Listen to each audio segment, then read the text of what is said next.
Here's the thing nobody tells you when they say the universe is big. They're not lying, but they're also not being honest with you.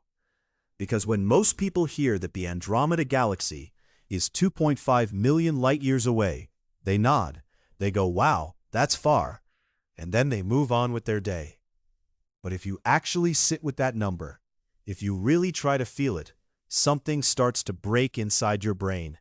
And I don't mean that metaphorically. The human mind genuinely cannot process this distance. Not even close. So let's try anyway. Let's actually go there. A light year is about 9.46 trillion kilometers. That's how far light travels in a single year, moving at 300,000 kilometers per second. Light is so fast that it gets from the Earth to the Moon in about 1.3 seconds. It crosses the entire distance from the Sun to the Earth in 8 minutes. 8 minutes. That's a commute. That's a podcast episode. That's nothing. Now multiply that 8-minute journey by 63,000. That's how long it takes light to cross our own solar system from edge to edge, out past the Oort cloud, the distant shell of icy debris that surrounds the Sun. 63,000 times the Earth-Sun distance. Already, your intuition has failed you.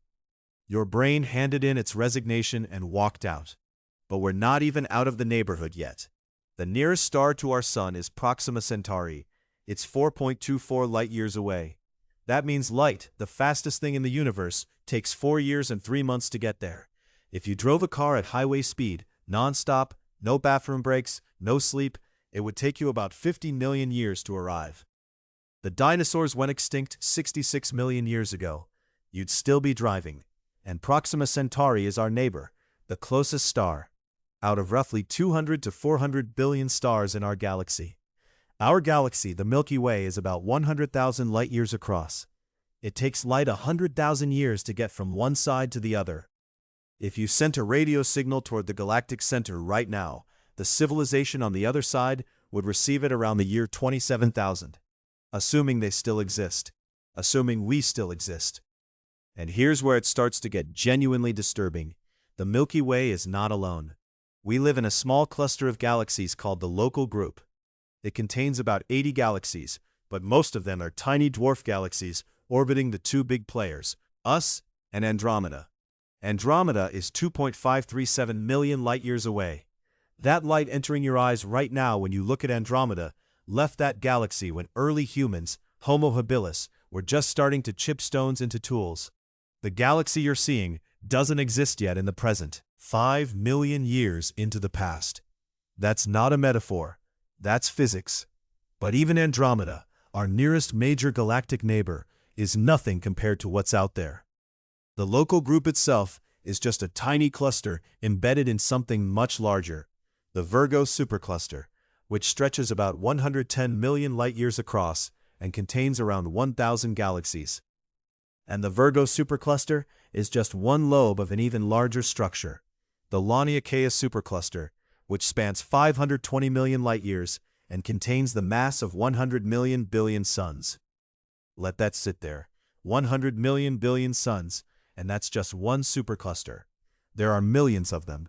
The observable universe, the part we can actually see from Earth, is about 93 billion light-years in diameter. Not because the universe is only that big, but because light from farther than that simply hasn't had enough time to reach us yet. The universe is 13.8 billion years old, but it's been expanding the whole time, which is why the observable horizon is larger than 13.8 billion light-years. Space itself has been stretching while the light was traveling, which brings us to the part that should genuinely keep you up at night. The universe is not just big, it's getting bigger, faster.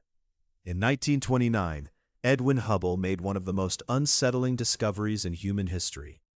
He noticed that distant galaxies are moving away from us, not just moving, accelerating. And the farther away a galaxy is, the faster it's receding. This is called the Hubble expansion, and it doesn't mean we're at the center of some explosion.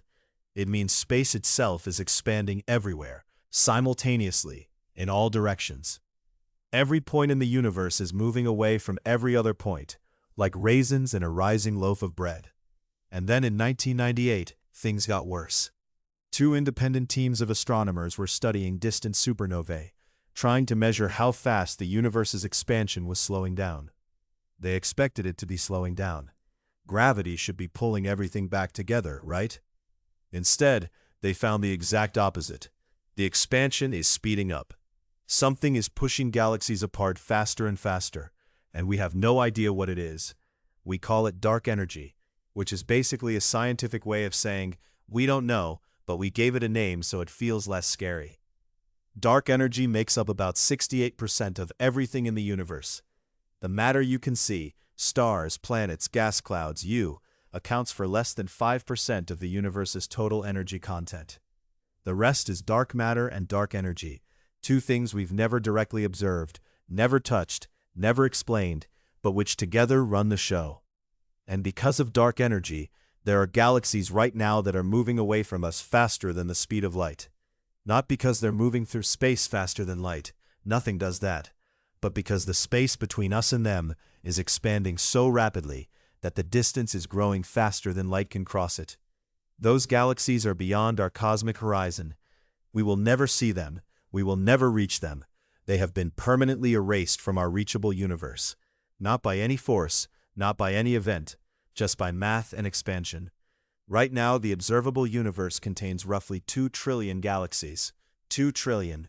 Each one containing hundreds of billions of stars, each star potentially hosting planets.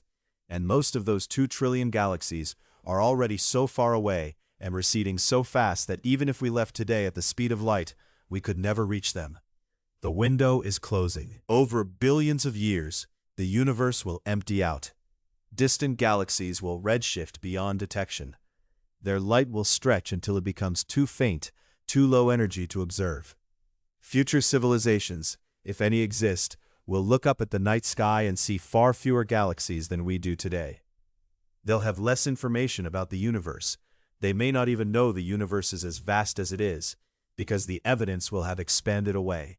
We live in a lucky moment, a window in cosmic time where the evidence is still visible, the galaxies are still reachable in principle, and the scale of everything is still, barely observable.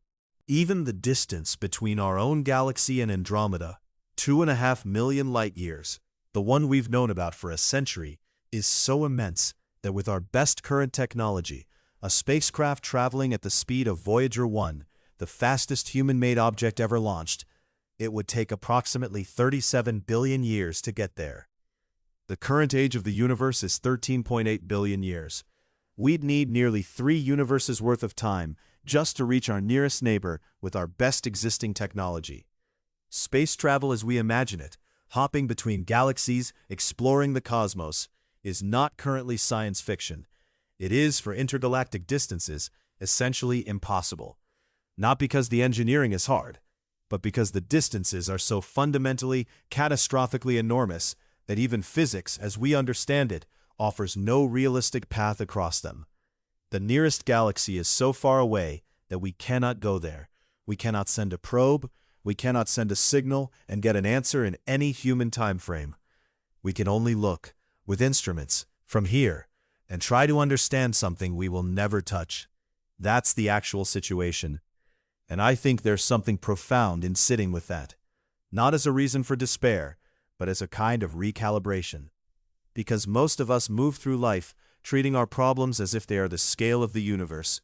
The meeting that went badly, the text that wasn't returned, the plan that fell apart. And none of that is nothing. It's real, it matters, it's your life. But somewhere out there, 2 trillion galaxies are spinning in the dark, separated by voids so vast that the concept of across the room doesn't meaningfully scale to describe them. Light that left a distant quasar before the Earth existed is arriving at your atmosphere right now.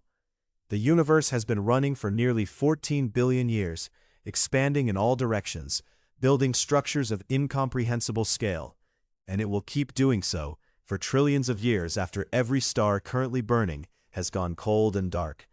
And on one small planet, orbiting one average star, in one unremarkable corner of one galaxy among 2 trillion, something happened that, as far as we know, has never happened anywhere else at that scale. Something looked up. Something asked how far away the lights were. And something, You actually wanted to know the answer. That's not nothing. In a universe this big, that might be everything.